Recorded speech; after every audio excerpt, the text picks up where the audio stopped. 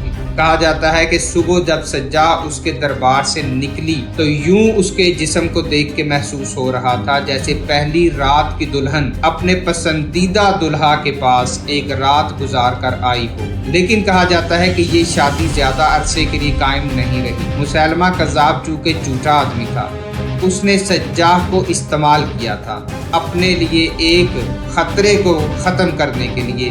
اس نے یہ شادی کا ڈھونگ رچایا تھا۔ سجاح کے ساتھ بھی اس نے دھوکہ کیا۔ سجاح اس سے دل برداشتہ ہو کر واپس کوفہ چلی گئی، اور کہا جاتا ہے کہ سجاح نے آنے والے وقت میں اسلام قبول کر لیا اور اسلام کی ایک متقی اور پرہیزگار عورت کے نام سے مشہور ہوئی۔